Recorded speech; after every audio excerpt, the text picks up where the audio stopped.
Question है which one is called non probability sampling.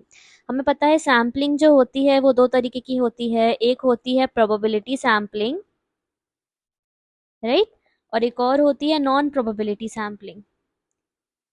अब जो प्रोबेबिलिटी सैम्पलिंग होती है वो सिंपल होती है, तीन तरीके की होती है, स्ट्रैटिफाइड होती है, और एक और जो होती है वो क्लस्टर होती है। ठीक है, तो यहाँ पे सबसे पहले मैं क्लस्टर दिया हुआ है तो वो तो गलत हो जाएगा।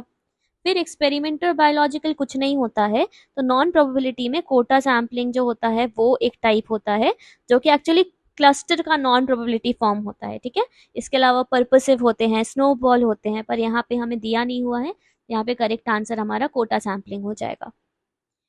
सेकेंड क्वेश्चन है the phenomena in which the phenomena which occurs when individuals exert less effort in group setting. ये क्वेश्चन तो बहुत बार करा चुके हैं। इस फिनोमिना को हम कहते हैं सोशल लोफिंग। सोशल लोफिंग का मतलब क्या होता है कि अगर आप एक ग्रुप में काम कर रहे हैं तो आप कम एफर्ट डालेंगे, क्योंकि आपको पता है अगर आप नहीं भी काम करेंगे तो बाकी लोग काम करा लेंगे, राइट। तो यहाँ पे सोशल लोफिंग है। Then, according to Alport, a single trait that dominates the individual's personality। हमें पता है Alport के हिसाब से कितने traits होते हैं, तीन traits होते हैं, cardinal trait, central trait और secondary trait। source trait कुछ नहीं होता है, source trait कटेल की थ्योरी में दिया हुआ है, Alport की में बात इसकी नहीं की गई है। तो कार्डिनल ट्रेट वो ट्रेट होते हैं जिसके बेसिस पे इंसान की पूरी पर्सनालिटी हम एसेस कर सकते हैं एक इंडिविजुअल फीचर पे।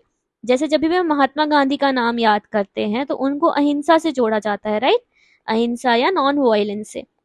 तो उनका पूरा जीवन जो है वो इस पर्टिकुलर मोटो पे या इस पर्टिकुलर मोटिव पे चला हुआ है, वो कार्डिनल ट्रेट हो जाएंगे। ठीक है, यहाँ पे वही बोला है कि डोमिनेट करता है इंडिविजुअल की पर्सनालिटी, तो कार्डिनल ट्रेट हो जाएगा। अगर हम सेंट्रल ट्रेट देख लें वहीं पे, तो सेंट्रल ट्रेट क्या होते हैं, कुछ ऐसे फीचर्स होते हैं इंसान के, जैसे अगर हम इंसान को एसेस करें किसी जॉब इंटरव्यू में तब वैसे वो सारे फीचर्स जो है वो काउंट किए जाते हैं कि कैसे कोई कितना काइंड है, कितना स्किल्ड है, कितना नॉलेज है उसको। ये सारे फीचर्स जो होते हैं वो सेंट्रल ट्रेट हो जाएंगे। वहीं सेकेंडरी ट्रेट बहुत सेकेंडरी होते हैं to nature, like if I like a particular fruit, if I like going out. So ये सारे जो फीचर्स हैं जो बहुत सेकेंडरी हैं, these are secondary traits।